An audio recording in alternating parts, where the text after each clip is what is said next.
Hey, Bailey Hillman here with Senior Living Professionals Resource. Just want to pop in and give you a tip on family involvement. So over the last few Mondays, we've been talking about how to get families involved in your community.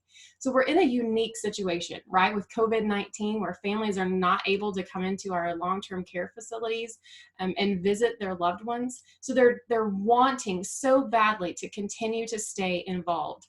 Last week, we talked about orientation, family orientation. So if you missed that one, go back and watch that video. Otherwise, let's talk about how do you get them involved right now whenever they can't come into your building? How can they still serve you and your team and give to the residents? So a few ways. The first one is allow them to give, okay, financially. All right, allow them to donate things to your building. Even if you're a not-for-profit, so if you're a for-profit company, your families can still purchase a meal and you serve a meal for all staff. Okay, they can still purchase things online and send them to your building for you to make care packages. So for example, in our building, we created an Amazon shopping list. And in this shopping list, we had items that were for residents, such as CD players or DVD players or craft supplies. We also had things we could send home with our team members to tell them thank you for all of their hard work from the families at our community. And so things like macaroni and cheese or SpaghettiOs and just food items, snack items they could have. So Oreos, little individual packages of Oreos. So things that they could take home to their families, a way that we could say thank you and allow our families to say thank you at the same time. So create that Amazon shopping list. They can sit at home. Most of them know how to shop online. Otherwise, allow them to send money in that you can then turn around and shop online and get things delivered to your building. So a great way to still get them involved. Our families were like, hey, how can we support you? We want to support you during this time. We want to thank you for everything you're doing for our loved one when we can't be there. And so allow them to give. The second thing is I want to make it very clear that I've seen on social media quite a bit that they won't allow flowers or cards or anything into the building from the family members.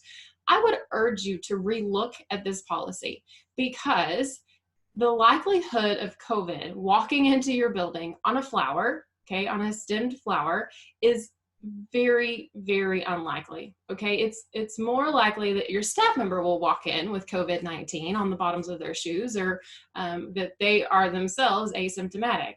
And so allow the families to continue to love on their loved ones in your building by giving cards and flowers and things that show that, hey, I'm still here.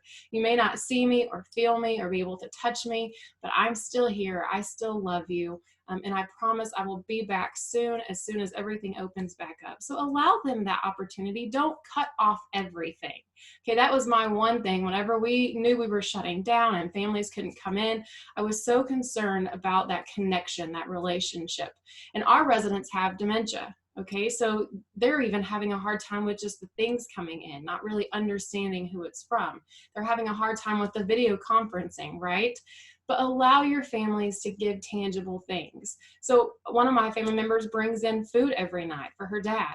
That is her way of showing and still being connected to her dad. She can't see him. He doesn't do video conferencing very well, but she's able to buy him his favorite meal, and she knows that he's getting it and enjoying it, and she's still somewhat present with him.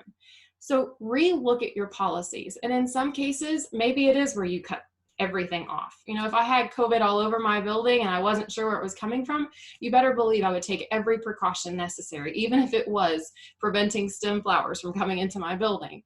However, if you are COVID-free, okay, and your families are wanting to bring things for their loved ones, relook at that policy. Look at the science. Look at the research that they have currently on COVID-19. Is it as great of a risk as it would be a benefit to your residents? All right, so those are my tips for today. I hope you've enjoyed them. Continue to watch our family involvement tips and tricks here on Mondays. Thanks.